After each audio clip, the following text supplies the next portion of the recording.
वसंत मोरे हे संजय राऊत यांच्या भेटीला गेले आहेत।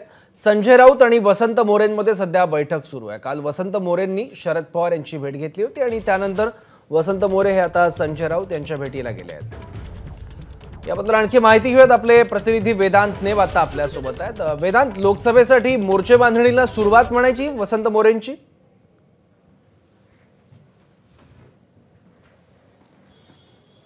ज्या प्रकारे आपण वसंत मोरे यांच्या भेटीगाठी बघतो, कारण मनसेला रामराम ठोकल्यानंतर ज्या प्रकारे म्हणजे मनसेला राजीनामा दिल्यानंतर ज्या प्रकारे काल त्यांनी शरद पवारांची भेट घेतली आणि शरद पवारांच्या भेटीनंतर आता शिवसेना ठाकरे गटाचे खासदार संजय राऊत यांची ते भेट घेतात। मागील अर्ध्या तासापासून त्यांची चर्चा चालू आहे। आपण बघतोय काही कार्यकर्ते आता या सामना कार्यालयात त्यांच्यासोबत आलेले आहेत।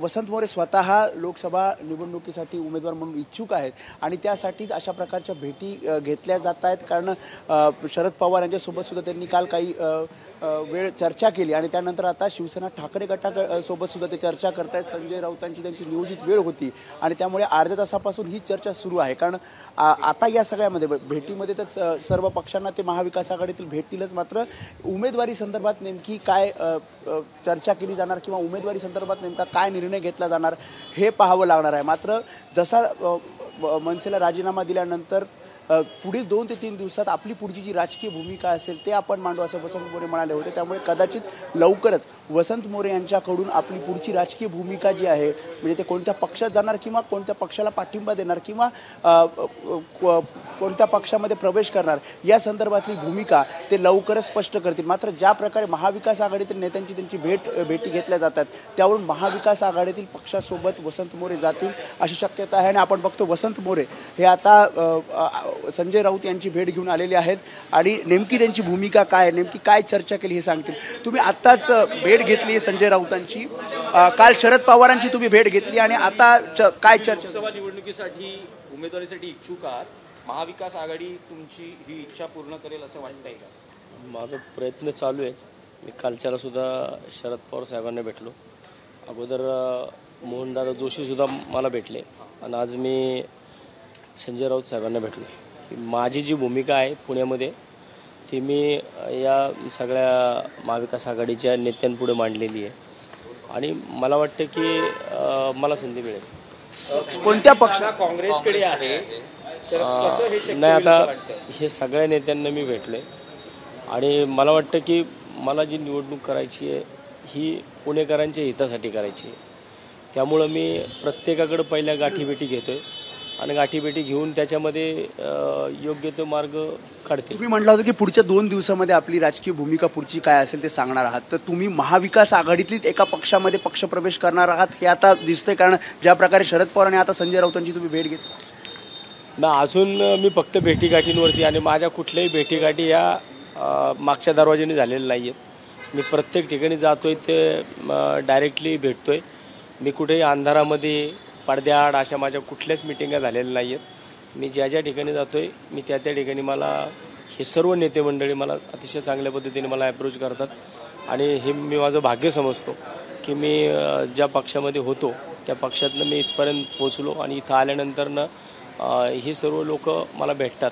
याचं मला खूप आश्वासन दिले, काही शब्द दिला। जी चर्चा होते ज्या नेत्यांची होते ती सकारात्मक होते, सकारात्मक होते आणि मला वाटते की आज जी काही मीटिंग आहे त्या मीटिंगमध्ये सुद्धा मी सर्वजण विचार करतील। फक्त सगळ्यांचं जे म्हणणं आहे ते पुण्यामध्ये वॉशिंग मशीन नको, तर मी सुद्धा त्याच मताचा आहे की पुण्यामध्ये कोणत्याही परिस्थितीमध्ये वॉशिंग मशीन नसली पाहिजे।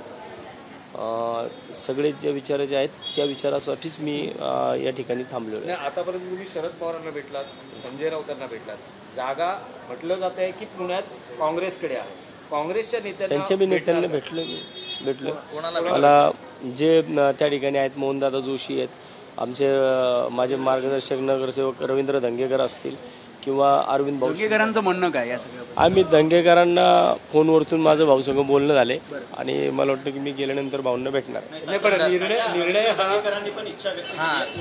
ते पण इच्छुक आहेत, ते पण इच्छुक आहेत, मी पण इच्छुक आहे, पण मी माझा प्रस्ताव त्यांच्यापुढे अजून भाऊला भेटलेला नाही आहे। आम्ही गेल्यानंतर रवी भाऊला भेटून मी माझा जो काही विषय आहे तो भाऊपुढे मांडेल, कारण रवी भाऊ माझे गटनेते होते, अरविंद भाऊ माझे मित्र आहेत.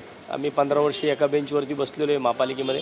मला वाटतं मला त्यांना भेटून या सगळ्या गोष्टी बोलाव्या लागतील. नाही पण समजा जर तुमची एकंदरीत आपण बघतोय काँग्रेस पुढे जवळपास निश्चित झाल्याचं समजलं होतं, त्या अनुषंगाने काही चर्चा आली आहे का? नाही, तसं मी माझा जो प्रस्ताव आहे, मी ज्या पद्धतीने विचार करतो तो मी राऊत साहेबांपुढे, पवार साहेबांपुढे आणि मोहनदादांपुढे, हे पुणे शहर काँग्रेसपुढे मी हा सगळा विषय मांडलेला आहे आणि मला वाटतं की एक योग्य सारासार विचार या सगळ्या गोष्टीचा होईल.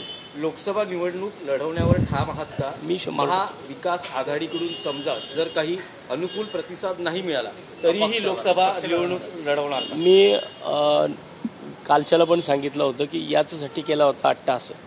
म्हणजे मी ज्या विषयासाठी पक्ष सोडला त्या विषयापासून मी लांब गेलेलो नाही आणि जाणार पण नाही. आपली भूमिका स्पष्ट आहे. कुठेतरी घाई गडबड झाली नाही. कारण ज्या प्रकारे तुम्ही इतर पक्षांशी आता बोलणी सुरू करताय जी अगोदरच पक्ष जी सुरुवातीला पक्षांनी बोलणी करायला पाहिजे होती ती मी आता करतोय. तात्या रवींद्र दंगेकरांना जो शब्द दिलाय महाविकास आघाडीनं, आता तुम्हाला वाटतंय का? एबीपी माझा, उघडा डोळे बघा नीट.